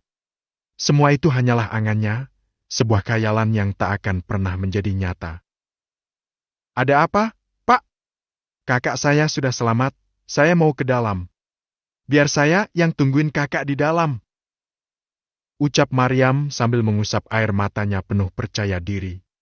Ia yang hendak melangkah memasuki ruang operasi dicegah Pak Cakra yang dengan cepat menyambar pergelangan tangannya. Maryam terkejut, ia berbalik dan menatap Pak Cakra tak senang. Ada apa, Pak? Tanya Maryam dengan dahi yang berkerut. Dengerin dokter ngomong dulu. Ucap Pak Cakra. Maryam memiringkan kepala, seingatnya dokter sudah mengatakan tentang keadaan Vina. Ia menatap kian kemari, mencari sosok dokter yang harus dia dengarkan omongannya. Pak Cakra membalik tubuh Maryam, menghadap dokter yang masih berdiri di sana dengan hati yang perih. Sungguh ia semakin tidak tega melihat keadaan Maryam yang seperti saat itu. Berharap akan keselamatan sang kakak. Kenapa, Dok? Bukannya tadi dokter bilang kakak saya udah selamat dan operasinya berhasil? Tanya Maryam sembari menoleh pada dokter tersebut dan Pak Cakra yang berdiri di kanan dan kiri tubuhnya. Dokter mendekati Maryam, menepuk-nepuk kecil bahunya yang tinggi. Merasa iba dengan keadaan-keadaan Maryam yang sudah berharap begitu tinggi melangit. Kenapa, Dok? Apa ada masalah sama kakak saya? Tanya Maryam lagi pelan-pelan menyadari situasi yang sedang dia hadapi. Keadaan kakak kamu itu sangat lemah, dan oleh karena terlambat ditangani. Dokter menghendikan bahu, kemudian menghela napas panjang, membuang pandangan dari Maryam. Kenapa, dokter? Maryam menggenggam kerah jas milik laki-laki itu. Maaf, saya harus mengatakan ini karena bagaimanapun kamu sebagai anggota keluarga harus tahu keadaan yang sebenarnya. Ia kembali menghela napas, memperhatikan reaksi Maryam. Pasien meninggal sebelum operasi dilakukan. Keadaannya terlalu lemah sehingga dia tidak dapat menahan kesakitan yang dialami. Maafkan kami sudah melakukan tugas kami semaksimal mungkin, tapi takdir hidup dan mati hanya Allah yang menentukan. Allah lebih sayang kakak kamu. Papar dokter panjang lebar. Tubuh Maryam kaku, membeku tak dapat mencerna dengan baik kabar yang dia dengar. Namun, air matanya yang kembali jatuh, tak menutupi bagaimana perasaan gadis itu saat ini. Selang beberapa menit, pintu ruang operasi terbuka. Sebuah berangkar didorong di atasnya jasad Vina yang sudah tak berdaya ditutup kain putih. Maryam mendongak, tubuhnya lunglai seketika. Ia nyaris saja jatuh jika Pak Cakra tak sigap menangkapnya. "Kakak!" Lirih Maryam mencoba tegar menerima kenyataan pahit itu. Ia menguatkan diri untuk berdiri, berjalan mendekat ke arah jasad malang itu. Dengan tangan bergetar, perlahan menyingkap kain putih yang menutupi wajah sang kakak. Ia tidur dengan damai, wajahnya berseri tanpa beban. Tidak akan lagi merasakan sakit. Bukan tangis atau raungan kesedihan yang muncul dari sosok Maryam. Namun, sebuah senyum kebahagiaan meski kedua sorot matanya tak mampu menyembunyikan semua yang ia rasakan. Maryam mengusap wajah damai Vina, mengecup dahinya yang dingin. Ditatapnya wajah itu cukup lama dengan air mata yang tak berhenti berderai. "Kakak pasti senang sekarang. Aku tahu kakak bahagia, kan? Sekarang, kakak gak akan merasakan sakit lagi. Kakak gak akan menerima hinaan lagi. Aku ikut bahagia, Allah lebih sayang kakak. Allah tahu apa yang terbaik buat kakak. Iam ikhlas, Kak. Insya Allah, Iam terima takdir ini. Kakak gak akan pernah nangis lagi," ucap Maryam lirih. Kemudian, kembali mencium dahi Vina sebelum menutup wajah itu lagi. Ia mengusap air mata, mengangguk pada para tenaga medis untuk segera membawanya pulang. Maryam begitu tegar meski hatinya rapuh. Apa yang dilakukannya mengundang rasa haru di hati semua orang yang menyaksikan. Ia berjalan gontai mendahului, diikuti berangkar yang membawa Vina untuk dipulangkan.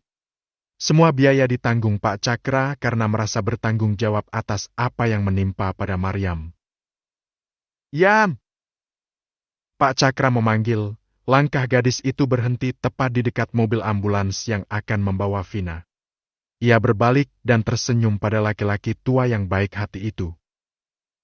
"Makasih, Bapak udah bantuin saya. Kalau nggak ada Bapak, saya nggak tahu harus gimana dan kemana cari bantuan.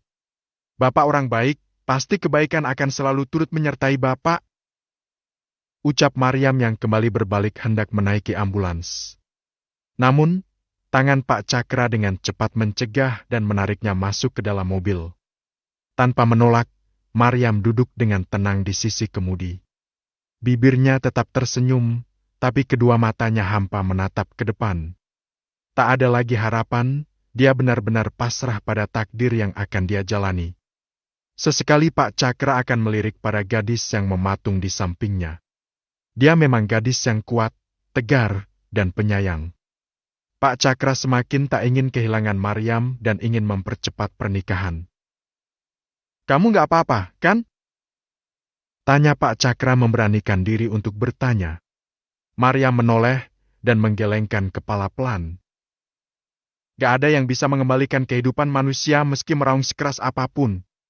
Insya Allah, ini yang terbaik untuk Kak Vina." Ia kembali berpaling, menatap kosong ke depan. Pak Cakra menghela napas, mencengkram kemudi dengan erat. Hatinya teriris sakit, sekaligus bangga pada gadis pilihannya itu. Dia memang gadis yang kuat, berbeda dengan kebanyakan gadis lainnya. Dalam kepahitan pun, masih bisa berpikir positif dan tidak berburuk sangka terhadap takdir Allah. Ya Allah, aku merasa hina di hadapannya.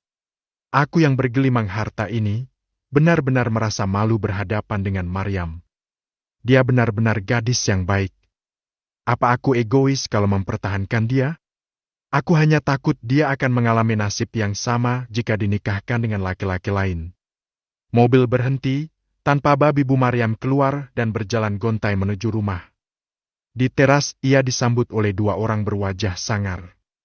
Menatap Maryam seolah-olah ingin menelannya hidup-hidup. "Bagus! Anak durhaka!" Plak! Juleha menampar wajah Maryam cukup keras hingga membuat kepalanya berbalik. Namun, gadis itu kembali berdiri tegak dan berjalan hendak melewati keduanya. "Mau kemana kamu? Siapa yang izinin kamu masuk ke dalam rumah? Gara-gara kamu Vina cerai sama suaminya. Kamu mau bikin hidup ibu susah, ha?" bentak Juleha berapi-api. Maryam tetap diam, bibirnya kembali tersenyum membuat Juleha semakin geram. Kakak udah bahagia sekarang, jangan rusak kebahagiaan kakak. Ucapnya lirih kemudian berjalan masuk ke dalam rumah. Di halaman, Pak Cakra menyaksikan sendiri bagaimana Maryam diperlakukan. Semakin kuat keinginannya untuk mempercepat pernikahan. Hah, Maryam? Ibu belum selesai ngomong. Suara sirine ambulans menghentikan Juleha yang masih ingin memarahi Maryam. Bab 19, Salah Maryam. Suara ambulans semakin dekat, tapi Juleha tak peduli. Ia berjalan cepat memasuki rumah. Belum puas melampiaskan amarah pada anak ketiganya. Sementara Maya berdiri di teras memperhatikan Pak Cakra yang perlahan datang mendekat. Lalu, mobil putih pengantar jenazah pun muncul di halaman rumah mereka. Mau kemana kamu? Juleha membalik tubuh Maryam dengan paksa hingga berhadapan dengannya. Beberapa saat ia mematung, menatap Maryam tak ubahnya seperti robot yang tak bernyawa. Dia kaku, tatapan matanya kosong, dingin dan kesepian. Namun, detik berikutnya, dia kembali tak peduli pada kondisi Maryam meski merasa aneh. Apa maksud kamu? Kenapa kamu bilang Vina udah bahagia? Bentak Juleha dengan suara cukup menggelegar. Maryam tersenyum getir, kaku, dan dingin. Tak ada ekspresi lain di wajahnya. Dia bagai mayat hidup yang tak memiliki emosi. Mendengar kegaduhan di depan kamarnya, Risna yang semula mengurung diri kamar keluar dan melihat Maryam sedang bersitegang dengan ibunya. Kak Vina udah bahagia. Ucap Maryam dengan suara lirih dan serak. Kurang ajar! Bercerai kamu bilang bahagia! Tangan Juleha melayang hendak menampar Maryam kembali. Cukup, Bu!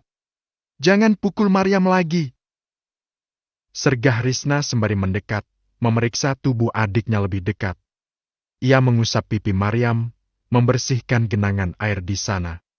Hatinya teriris melihat keadaan sang adik yang berubah drastis. Kamu gak apa-apa? Tanya Risna sambil menyentuh lembut kedua bahu Maryam. Manik yang selama ini selalu terlihat cerah itu berputar, menatap hampa pada sang kakak yang terlihat cemas. Ia tersenyum, tapi senyum penuh luka dan penderitaan. Kak Vina udah bahagia sekarang. Dia gak akan nangis lagi, gak akan kesakitan lagi. Kak Vina bahagia. Ucap Maryam diakhiri tangis yang memilukan.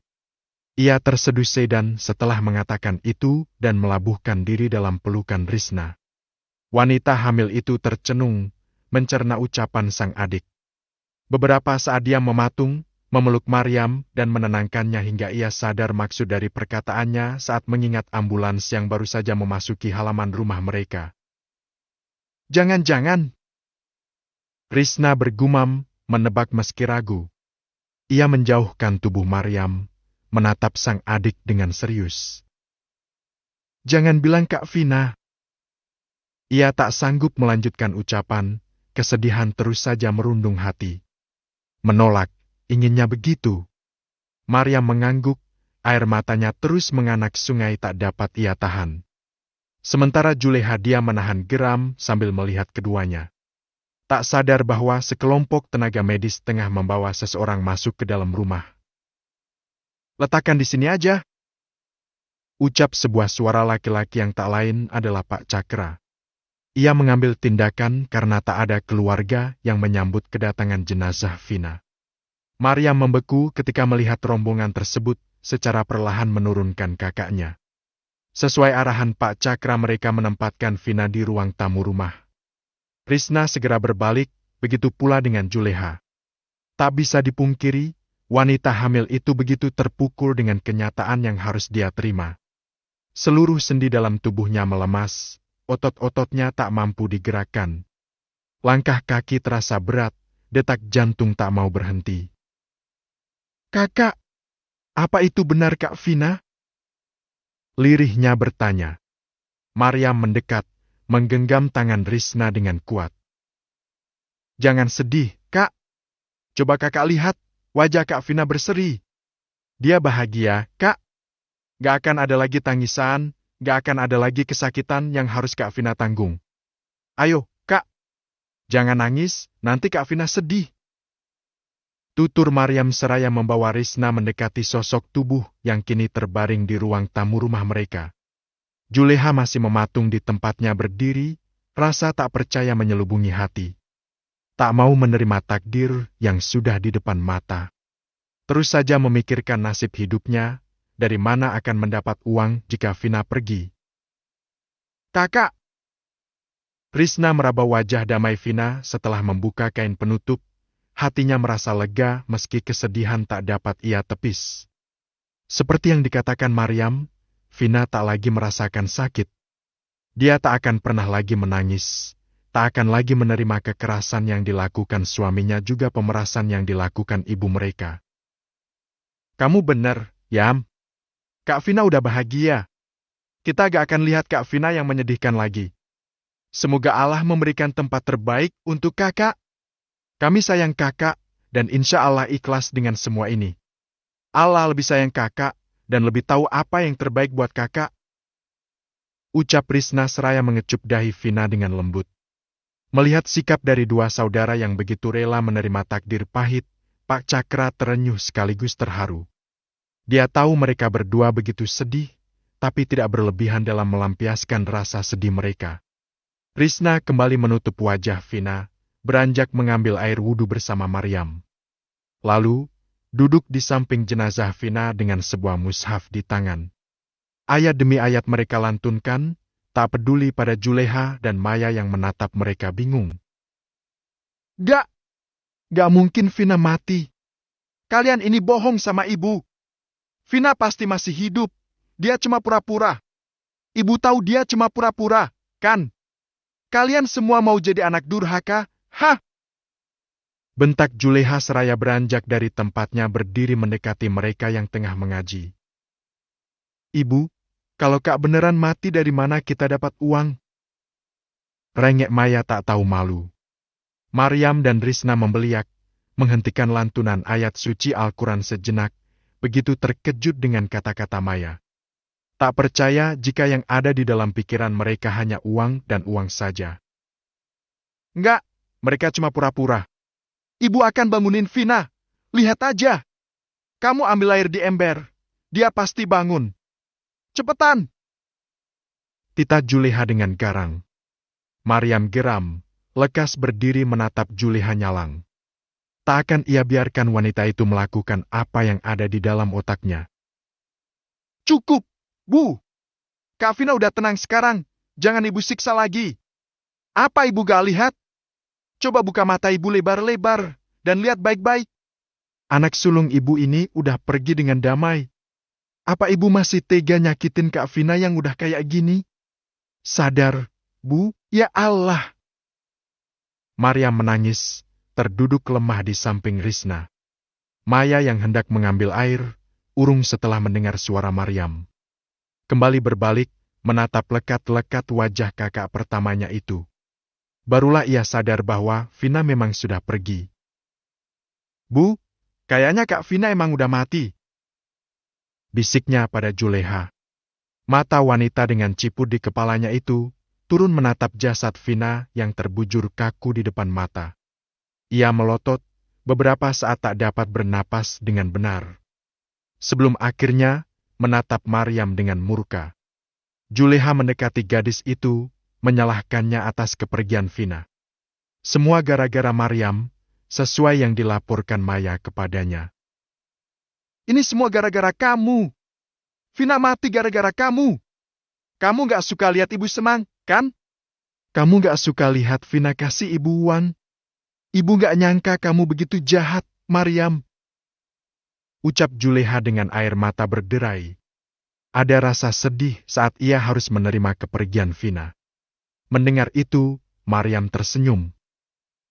Aku rela jadi kambing hitam, yang penting Kak Vina gak tersiksa lagi. Ucap Maryam sambil mengusap air mata. Kamu memang anak durhaka. Bentak Juleha tak terima. Udah, Bu, kenapa ibu malah nyalahin Maryam? Ini semua takdir Allah yang harus kita terima. Maryam juga anak ibu. Kenapa ibu benci banget sama dia? Risna memeluk Maryam, menjadi penguat untuk gadis itu. Anak kamu mati karena suaminya, bukan karena Maryam. Yang seharusnya disalahkan itu kamu sendiri. Ucap Pak Cakra membuat seisi rumah hening. Bab 20, setelah pemakaman Vina. Keadaan rumah besar itu sunyi setelah pemakaman Vina.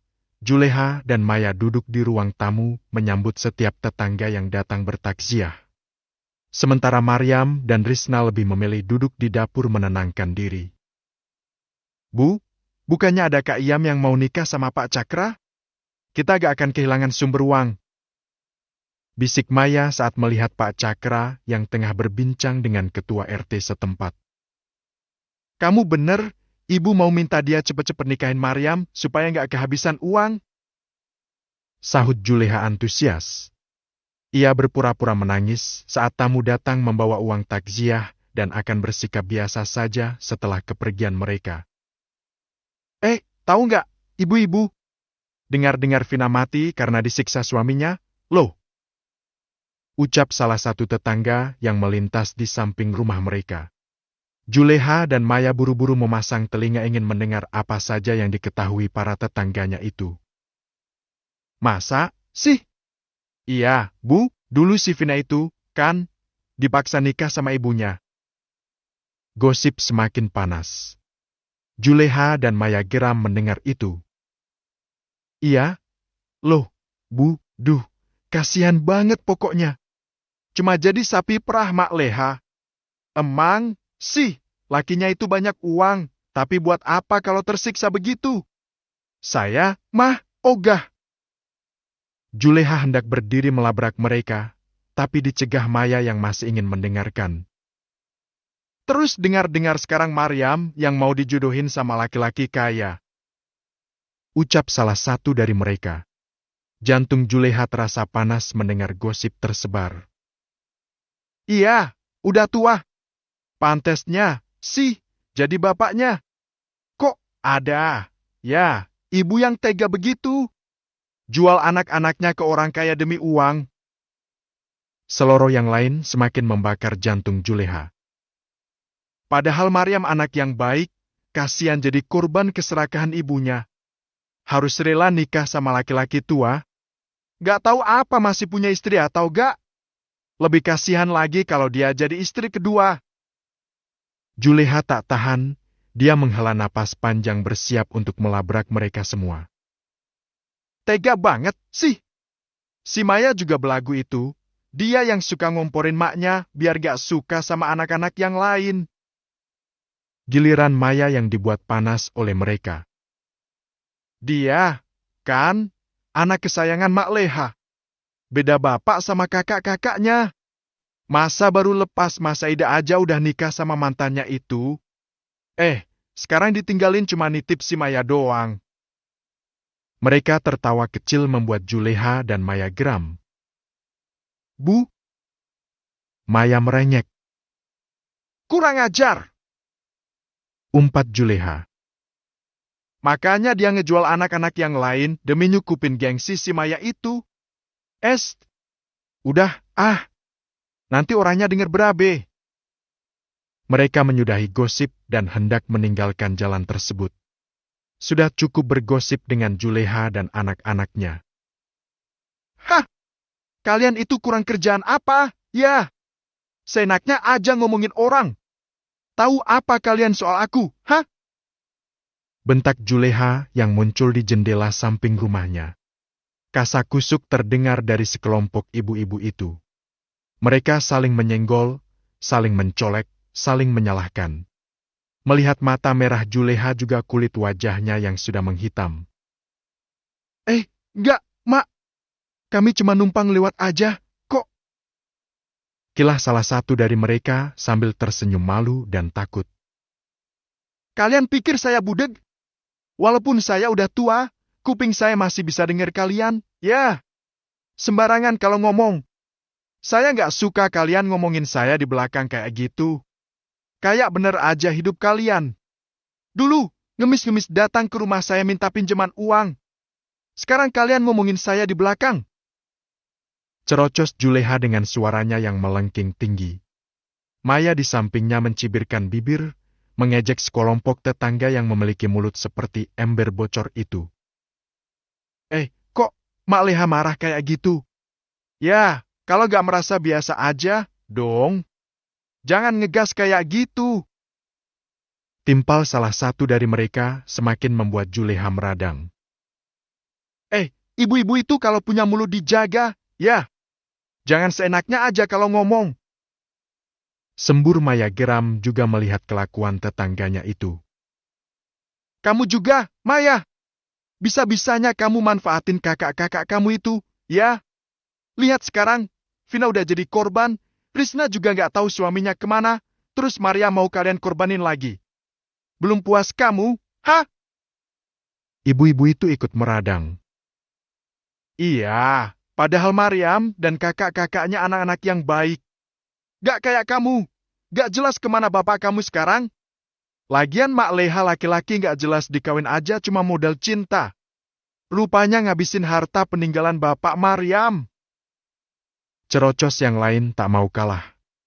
Juleha nyaris kehabisan napas, begitu pula dengan Maya yang wajahnya sudah memerah karena malu. Ibu-ibu itu benar-benar menguliti mereka, membongkar semua aib Juleha selepas kepergian bapak Mariam. Kalian itu benar-benar tetangga julid, ya? Duh! Juleha memegangi dadanya yang terasa sesak dan sakit. Meladeni ibu-ibu komplek tempat mereka tak cukup hanya dengan tenaga ekstra, tapi juga mental yang kuat dan fisik yang sehat. Baru gitu aja udah pura-pura. Yuk, bu ibu gak usah diladeni lagi. Mereka membubarkan diri setelah puas mencaci Juleha dan anak bungsunya. Bubar kalian, bubar! Dasar ibu-ibu gak tahu diri! Usir Maya sengit. Ia membawa Juleha duduk di kursi ruang tamu, menenangkan diri. Di sana sudah berdiri Risna dan Mariam yang menyaksikan perdebatan sengit mereka, tapi tak berniat membantu. Keduanya melihat bagaimana syoknya Juleha setelah perdebatan sengit itu. Kenapa kalian cuma ngeliatin doang? Gak bantu ibu sama sekali. Kalian ini anak ibu bukan, sih? Bentak Maya pada kedua kakaknya itu saat ia melihat mereka hendak pergi. Mariam berbalik, menatap Maya dengan senyum mencibir. Buat apa? Lagian siapa yang nyuruh kalian ngeladen ibu-ibu itu? Mariam kembali berbalik dan pergi bersama Risna, masuk ke dalam kamar kakaknya itu. Maya menggeram, menghentakkan kakinya kesal. Detik berikutnya, dia kembali tersenyum jahat saat melihat Pak Cakra berjalan memasuki rumah. Bu, minta Pak Cakra buat cepat-cepat nikahin Kak Iyam. Kalau kelamaan bisa-bisa tabungan kita habis. Bisik Maya pada Juleha. Wanita tambun itu menegakkan duduk setelah merasa lebih baik, membenarkan ucapan anaknya. Ada Mariam yang bisa dijadikan ladang uang oleh mereka. Pak, silakan duduk. Juleha mempersilahkan Pak Cakra untuk duduk di ruang tamu, sementara Maya gegas pergi ke dapur untuk mengambilkan minum. Masalah Mariam, apa nggak sebaiknya dipercepat, Pak? Soalnya teman kecil Mariam itu sering datang ke sini dan suka ngajak Mariam pergi. Ucap Juleha dengan ekspresi wajah yang dibuat-buat. Pak Cakra diam, memperhatikan dengan saksama. Sudah dapat ia tebak, wanita serakah itu akan mengatakan hal tersebut. Jika tidak, maka dia sudah tidak memiliki sumber uang untuk dikeruk lagi. Pak Cakra menghela napas, bergerak sedikit untuk membuat duduknya nyaman. Ya, saya bisa mengatur itu semua. 1 minggu lagi, saya akan datang bersama keluarga untuk melamar Mariam secara resmi. Itu kalau anaknya mau. Sahut Pak Cakra dengan tenang seperti biasanya. Juleha menarik kedua sudut bibirnya ke atas, tapi belum cukup puas dengan jawaban dari calon menantunya itu. Kenapa nggak nanti malam aja, Pak? Mariam pasti mau. Tanya Juleha tak sabar. Kening laki-laki tua itu mengernyit, Tak habis pikir dengan isi otak dari wanita ini. Anaknya baru saja meninggal, dan dia meminta untuk segera diadakan lamaran. Nah, itu. Sini, Yam. Duduk sini. Juleha menepuk-nepuk kursi kosong di sampingnya ketika melihat Maryam keluar kamar. Gadis itu menurut, duduk dengan tenang. Pak Cakra mau ngelamar kamu secara resmi nanti malam. Kamu siap-siap, ya? Ucap Juleha sambil mengelus-elus rambut Maryam. Gadis itu melirik laki-laki tua di hadapannya, menuntut penjelasan. Bukan nanti malam, tapi seminggu lagi. Kita harus menghormati almarhumah, Bu. Bagaimanapun, bukankah akan diadakan pengajian di rumah ini selama 1 minggu ke depan? Sela Pak Cakra sambil tersenyum. Juleha tersenyum kikuk, malu sekali mendengar penuturan dari seorang laki-laki tua di hadapannya itu. Aku mau mengajukan syarat, tapi gak sekarang. Nanti saat lamaran aku katakan syaratnya. Ujar Maryam disambut mata Juleha yang mendelik, tapi ia tak peduli. Gak masalah, apapun syaratnya saya setuju. Sahut Pak Cakra tenang. Ah, iya. Masalah pengajian itu, mungkin kami gak bisa ngadain pengajian, Pak. Bapak tahu sendiri, suaminya aja gak datang. Kami gak punya uang. Ucap Juleha berpura-pura sedih. Pak Cakra tersenyum, ini pun sudah dapat ia duga. Sudah pergi pun, Juleha masih saja memanfaatkan anaknya. Kalian gak usah khawatir, saya udah kasih uang buat pengajian Vina selama 1 minggu ke depan sama Maryam. Dia yang akan mengatur semuanya. Ujar Pak Cakra sambil melirik Maryam. Maryam? Juleha melirik anak ketiganya yang hanya diam, geram dan kesal menjadi satu. Harusnya dia yang memegang uang tersebut, bukan Maryam. Sialan.